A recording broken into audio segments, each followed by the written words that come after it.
Bismillah, alhamdulillah, wassalatu wassalamu ala rasulillah, wa ala alihi wa sahbihi wa man walah, wa la hawla wa la quwwata illa billah, amma ba'du. Saudara-saudara kaum muslimin dimanapun berada, yang semoga kita semua selalu dirahmati dan dimuliakan oleh Allah Subhanahu wa ta'ala. Amin. Setelah kita memuji syukur kehadiran Allah Subhanahu wa ta'ala dan bersalawat atas nabinya sallallahu alaihi wasallam, tema kita kali ini adalah syarat masuk surga. Pastinya kita semua sangat mendambakan untuk bisa masuk surga. Namun tidak semua orang yang mendambakan sesuatu bisa tercapai apa yang ia dambakan, melainkan tentu semuanya dengan seizin Allah Subhanahu wa ta'ala dan dengan persyaratan-persyaratan yang harus dilakukan untuk bisa menggapainya. Mari kita cermati apa yang Allah Subhanahu wa ta'ala beritahukan kepada kita untuk supaya kita ini bisa memasuki surganya yang Allah janjikan. Allah Subhanahu wa ta'ala berfirman di dalam satu surat yang memang cukup pendek, akan tetapi maknanya sangatlah padat. Dalam hal ini Allah Subhanahu wa ta'ala menyatakan, A'udzu billahi minasyaitonir rajim. Bismillahirrahmanirrahim. Wal 'asr. Demi masa, kata Allah, demi waktu asar, di mana kita diingatkan dengan dekatnya terbenam matahari tersebut manakala sudah memasuki waktu asar. Artinya kita hidup di dunia ini tidaklah akan lama lagi dan tidak akan kekal abadi, melainkan sebentar lagi kita akan terbenam, akan meninggalkan dunia ini, dipanggil oleh Allah Subhanahu wa ta'ala, dicabut nyawa kita manakala ajal kematian telah tiba. Oleh karena itu, tidaklah Allah bersumpah dengan menyebut sesuatu dari makhluknya, melainkan kita harus cermati, kita harus ambil hikmah-hikmahnya. Di balik waktu asar itu, apa yang kita petik dari hikmahnya. Nah, disinilah kita diingatkan oleh Allah dengan pentingnya memanfaatkan waktu yang tersisa dari kehidupan kita di dunia ini. Jangan kita sia-siakan, jangan kita abaikan, melainkan kita manfaatkan waktu yang tersisa dengan sebaik-baiknya agar kita bisa masuk surga dan selamat dari azab api neraka. Maka dari itu kita lihat jawabul qasamnya. Jawab daripada sumpahnya, Allah katakan, innal insana, sesungguhnya manusia itu, kata Allah, siapapun manusianya, lafi khusrin, sungguh-sungguh berada di dalam kerugian. Artinya semua manusia pasti akan masuk neraka. Karena kerugian yang dimaksud oleh Ibnu Abbas radhiyallahu taala anhum, beliau menafsirkan dan beliau menyatakan bahwa semua kalimat yang ada di dalam Al-Quran apabila menyebutkan kerugian, maka pasti maknanya adalah masuk neraka. Dan juga semua kalimat yang ada di dalam Al-Quran yang menyebutkan tentang keberuntungan, maka maksudnya pasti masuk surga. Kerugian masuk neraka dan keberuntungan masuk surga. Inilah penafsiran yang disampaikan oleh Ibnu Abbas radhiyallahu taala anhuma.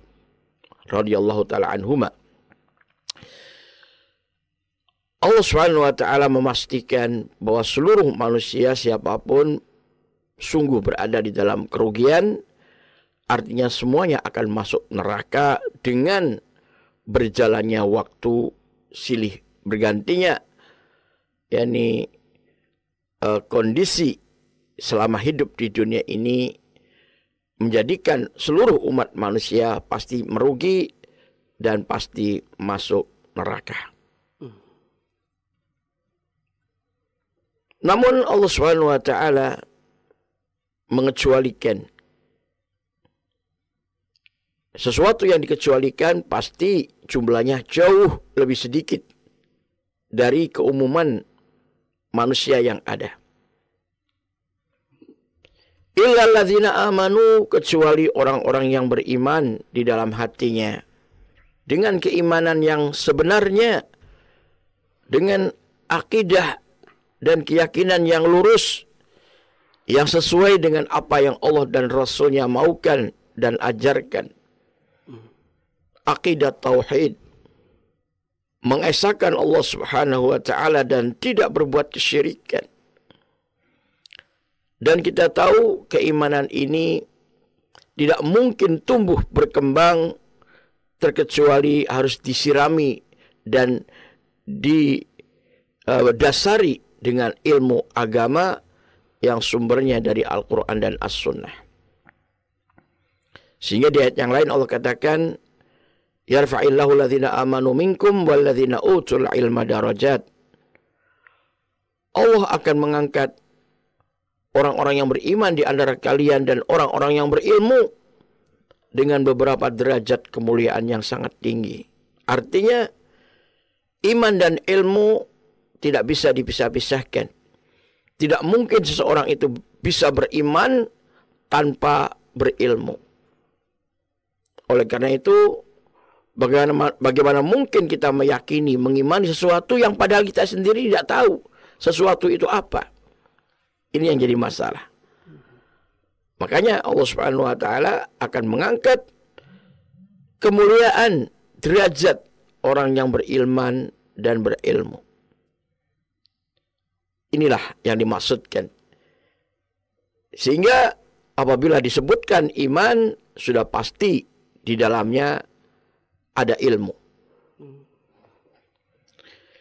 Orang yang beriman di dalam hatinya juga wa amilus sholihat, dan mereka beramal soleh. Kata Imam Ibnu Katsir, beramal soleh itu artinya beramal yang sesuai dengan tuntunan syariat, sesuai dengan dalil yang ada di dalam Al-Quran dan As-Sunnah. Itulah amal soleh.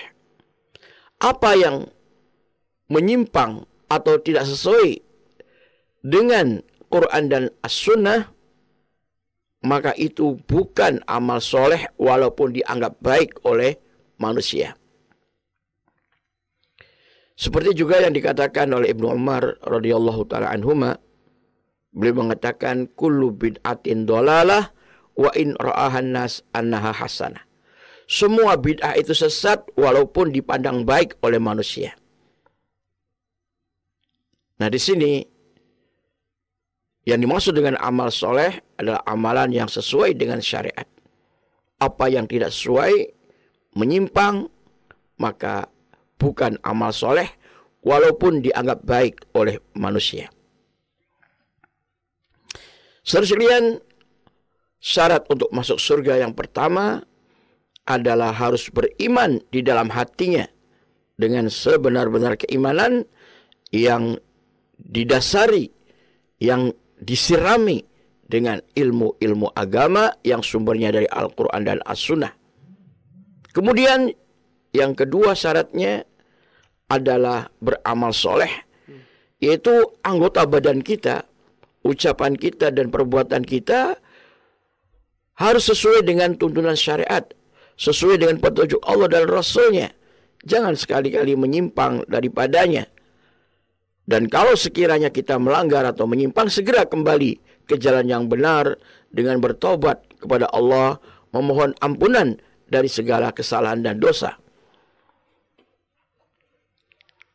Selanjutnya syarat yang ketiganya adalah watawasau, dan mereka saling memberi wasiat, saling mengingatkan, saling menasihati bil haqqi, dengan Al-Quran.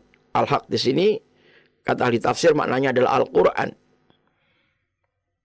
Ya, sebagaimana juga Allah berfirman di ayat yang lain, Al-haqqu min rabbik fala takunanna minal mumtarin.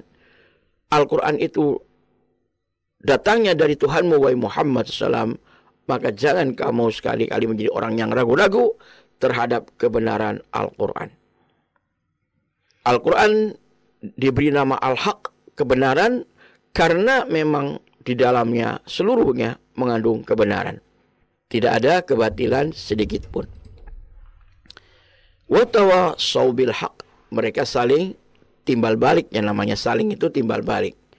Sesekali kita memberi nasihat, mengingatkan orang lain, memberi wasiat dengan Al-Quran, dan pada kali yang lain kita pun membutuhkan wasiat, nasihat, dan peringatan dari orang lain supaya kita tetap istiqamah di jalan yang benar dan di atas kebenaran. Apa yang sesuai dengan petunjuk Al-Quran. Atau dengan istilah lain, kita harus berdakwah, menyampaikan dakwah kepada siapa yang kita mampu untuk menyampaikannya. Menasihati mereka, membimbing mereka, mengajak mereka ke jalan yang benar. Terutama yakni anggota keluarga kita, sanak famili kita, kerabat kita, dan tentunya orang-orang terdekat dari para tetangga, masyarakat sekitar, dan jika memungkinkan tentunya untuk terus semakin meluas. Paling tidak menasihati dirinya sendiri. Sebagaimana yang Allah firmankan di surat At-Tahrim yang saya maksud, ayat yang ke-6. Kata Allah, Ya ayyuhalladzina amanu qu anfusakum wa ahlikum nara. Wahai orang-orang yang beriman, jaga diri kalian, dakwahi dan nasihati diri kalian, ya, dan juga anggota keluarga kalian, ya, jangan sampai ada yang masuk neraka. Artinya paling tidak kita mendakwahi diri kita sendiri supaya jangan masuk neraka. Begitu juga anggota keluarga kita. Kita dakwahi, kita bimbing, kita ajak, kita wasiati, kita nasihati dengan apa yang ada di dalam Al-Quran, supaya membaca Al-Quran, supaya mentadaburi, memahami isi kandungan Al-Quran, dan supaya mengamalkan Al-Quran dalam kehidupan sehari-hari. Itulah yang dimaksudkan kita ini berdakwah atau saling memberikan wasiat, ya, di antara kita. Karena manusia itu tempatnya lalai, tempatnya lupa, tempatnya salah, khilaf, dan dosa. Maka kita saling mengingatkan. Kemudian yang keempat, yang terakhir adalah watawassaw bis sabr, dan saling mewasiati untuk tetap bersabar. Karena berdakwah itu banyak tantangan, banyak rintangan, banyak ujian, banyak cobaan, dan banyak, ya, rintangan-rintangan yang harus dihadapi dengan kesabaran. Bersabar untuk terus melaksanakan perintah-perintah Allah, dan bersabar untuk meninggalkan larangan-larangan Allah, serta bersabar dalam menghadapi musibah ataupun kepahitan hidup. Kita harus bersabar. Nah, sekalian, manakala kita semua memenuhi persyaratan tadi, pertama adalah beriman dalam hati dengan keimanan yang benar. Kedua, beramal soleh dengan anggota badan kita, ucapan, perbuatan kita, dan juga keyakinan, niatan hati kita yang khusyuk, yang ikhlas. Jangan sampai melanggar dari syariat. Harus kita luruskan dan kita sesuaikan dengan tuntunan syariat. Dan yang ketiga, kita harus berdakwah menyampaikan kebenaran ini, mengajak umat manusia ke jalan yang benar sesuai dengan Al-Quran, dan termasuk paling tidak untuk diri kita sendiri. Yang keempat adalah kita harus bersabar dalam menghadapi ujian hidup di dunia ini, terlebih dalam jalan dakwah. Mudah-mudahan kita orang yang pantas dan layak dipilih oleh Allah Subhanahu wa taala untuk menjadi penghuni surga. Amin ya rabbal alamin.